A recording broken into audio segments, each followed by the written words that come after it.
வணக்கம் நண்பர்களே. தமிழ் சினிமாவில் 5 தலைமுறை நடிகர்களுக்கு தனது பாடல்கள் மூலம் கீட் கொடுத்துள்ள கவிஞர் வாலி தனது பாடலில் கண்ணதாசனுக்கு புகழ் சேர்த்ததை விரும்பாத இளையராஜா அந்த வரிகளை மாற்றுமாறு கூறியுள்ளாராம். ஆனால் சிலரின் அனுமதியால் அந்த வரிகள் மாறாமல் இடம்பெற்றுள்ளதாம். அது எந்த பாடல் தெரியுமா? வாங்க பார்க்கலாம். தமிழ் சினிமாவில் கவியரசர் என்ற அடையாளத்துடன் வலம் வந்தவர்தான் கண்ணதாசன். பல ஹிட் பாடலை கொடுத்துள்ள இவர் சிவாஜி, எம்ஜிஆர் உள்ளிட்ட முன்னணி நடிகர்களுக்கு தனது வரிகள் மூலம் கீட் கொடுத்தவர். மேலும் மனித உணர்ச்சிகளின் வெளிப்பாடாக அமைந்த இவரது பாடல்கள் இன்றும் ரசிகர் மத்தியில் நல்ல வரவேற்பு பெற்று வருகின்றன. அதே சமயம் கண்ணதாசனுக்கு போட்டியாக பாடல் எழுத வந்தவர்தான் கவிஞர் வாலி. கண்ணதாசன் வாலி இடையே கடுமையான போட்டி இருந்தாலும் இருவருக்கும் இடையே தனிப்பட்ட முறையில் நெருங்கிய நட்பு இருந்துள்ளதாம்.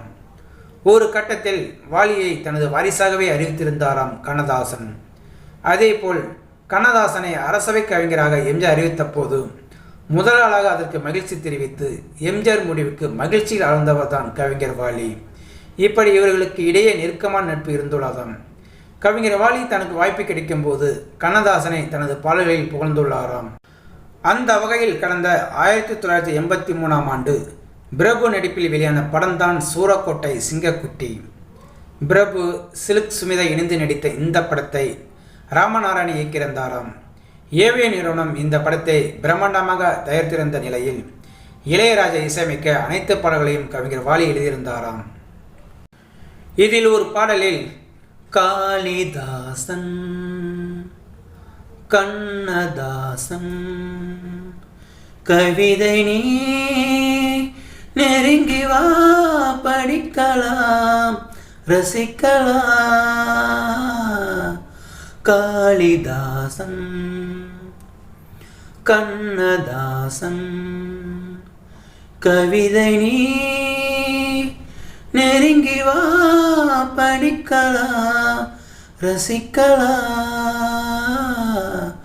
காளிதாசன் கண்ணதாசன் கவிதை நீ என்று எழுதியிருப்பாராம் கவிஞர் வாலி.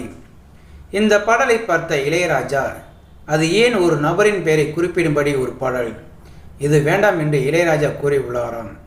ஆனால் பாடலை பார்த்த இயக்குனர் ராமநாராயணன், ஏவிஎம் குமரன் ஆகிய இருவரும் கண்ணதாசனுக்கு எதிராக வந்த இவரே அவரை பாடலில் புகழும்போது நமக்கு என்ன, இந்த பாடலையே வைத்துக் கொள்ளலாம் என்று கூறியுள்ளார்களாம். அப்படி வந்த இந்த பாடல் ரசிகர்கள் மத்தியில் நல்ல வரவேற்பு பெற்றிருந்தாதாம். ஸோ நேயர்களே, இந்த வீடியோ பார்த்துருக்க நீங்கள் வீடியோ பிடிச்சிருந்தால் லைக் பண்ணுங்கள், ஷேர் பண்ணுங்கள். வீடியோ பற்றின கருத்துக்களை கமெண்ட் பாக்ஸில் கமெண்ட் பண்ணுங்கள். அப்படியே பக்கத்தில் இருக்கிற பெல் சிம்மை கிளிக் பண்ணுங்கள். அப்போ தான் நான் போடுற வீடியோ அடிக்கடி வந்து ரீச் ஆகும். மறக்காமல் சேனலை சப்ஸ்கிரைப் பண்ணுங்கள். தேங்க்யூ, வணக்கம்.